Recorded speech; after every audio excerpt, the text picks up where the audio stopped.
नमस्कार मंडळी, श्री स्वामी समर्थ. अप्पे पात्रात साखर घालून तर पहा बाजारात मिळणारा महागडा पदार्थ फक्त 5 रुपयामध्ये अप्पे पात्रात घरच्या घरी कसा बनवायचा ते पाहूया. सोबत महत्त्वाच्या टिप्स. जास्त वेळ न घालवता रेसिपीला सुरुवात करूया. सर्वात पहिलं गॅसवरती कढई ठेवून दिली. 1 कप साखर घेतलेली आहे. वजनी प्रमाण म्हणाला तर 150 ग्रॅम साखर आहे बरं का, आणि कढईमध्ये टाकून दिली. त्याच कपाने आपण अर्धा कप पाणी घेतलेलं आहे आणि साखर विरघळेपर्यंत आपण चमच्याने हलवत राहायचं आहे. त्यामुळे सर्व साखर विरघळली जाते आणि साखर विरघळताना आपण मध्यम गॅसवरती आपण मध्यम आचेवरती साखर विरघळवून घ्यायची आहे. साखर विरघळली की नाश्त्याचा 1 चमचा दूध टाकून साखरेमध्ये मिक्स करून दिलं. आपणाला एकतारी असा पाक करायचा आहे बरं का. अशा पद्धतीने मिश्रण तयार झालं की गॅस बंद करून द्यायचा. मिश्रण थंड होण्यासाठी ठेवून देऊया. तोपर्यंत अप्पे पात्राला पण तूप लावून घेऊया. सर्व अप्पे पात्रांच्या भांड्यांना तूप लावून दिलेलं आहे. अशा पद्धतीने सर्व अप्पे पात्रांना म्हणजे जो आपण पदार्थ बनवणार आहे तो झटकीपट असा निघला जाईल. इथे सर्व अप्पे पात्रांना मी व्यवस्थित असं तूप लावून दिलेलं आहे. बॅटर थोडंसं थंड झाल्यावरती त्याच्यामध्ये खाण्याचा लाल कलर चिमूटभर टाकून व्यवस्थित असं मिक्स करून घेतलेलं आहे. तुम्हाला अजून कोणते रंग टाकायचे असेल तर तुम्ही कलर टाकू शकता बरं का. नसेल टाकायचं तर तुम्ही पांढरा कलर सुद्धा ठेवू शकता. व्यवस्थित सर्व मिक्स करून दिलं. सर्वात महत्त्वाची टिप्स, आपण जो धागा वापरणार आहे तो स्वच्छ धुवून घ्यायचा. त्यामुळे कसं आरोग्यासाठी आपल्या महत्त्वाची ही टिप्स आहे बरं का. आणि त्या धाग्यातलं पाणी पिळून द्यायचं.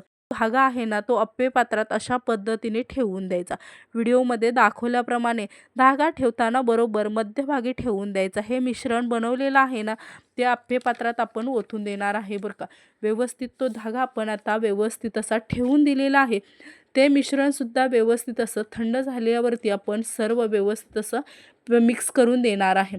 व्यवस्थित आपण मिश्रण ओतून दिलेलं आहे अशा पद्धतीने, आणि हे मिश्रण आपण 1 तासासाठी ठेवून देणार आहे बरं का. व्यवस्थित 1 तासानंतर सेट होते, आपोआप निघतात बरं का. तुम्ही बघू शकता अशा पद्धतीने कलर मस्त असा आलेला आहे. कलरच्या गाठी आपल्या तयार झालेल्या आहेत बरं का. बनवायला खूपच सोप्या आणि झटपट पटकन होतात. नवीन वर्षाची सुरुवात गोड व्हावी म्हणून साखरेच्या गाठीचा मुख्य उद्देश आहे बरं का त्यामागचा. गुढीपाडवा आलाय, 2 दिवसावरती अशा साखरेच्या गाठी नक्कीच बनवून बघा. ह्या साखरेच्या गाठी आहेत ना दूध घातल्यामुळे कशा मस्त आणि खुसखुशीत जाळीदार होतात बरं का. खाताना सुद्धा मऊ आणि खुसखुशीत लागतात आणि खायलाही मजा येते बरं का. बाजारात ज्या गाठी मिळतात बरं का त्या गाठी कशा कडक असतात, त्यामुळे खाताना एवढी मजा येत नाही बरं का. तुमची ह्यावर प्रतिक्रिया मला नक्कीच सांगा बरं का.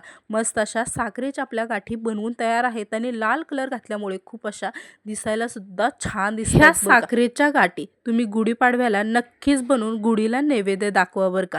आणि गुढी उतरल्यानंतर घरातील सर्वांना प्रसाद म्हणून द्या. नक्कीच तुमची तारीफ केल्याशिवाय राहणार नाहीत बरं का. मऊ आणि खुसखुशीत अशा साखरेच्या गाठींची रेसिपी तुम्ही नक्कीच बनवून पहा. जर रेसिपी आवडली असेल तर तुम्ही सर्वांनी एक लाईक नक्की करा बरं का. आणि जाता जाता सर्वांनी पटकन लाईक, शेअर आणि चॅनलला सबस्क्राईब करायला विसरू नका. अशाच एका छानशा व्हिडिओसोबत भेटूया पुन्हा एका नवीन व्हिडिओपर्यंत. तोपर्यंत सर्वांनी मस्त खा आणि स्वस्त राहा, आनंदी राहा. Bye bye.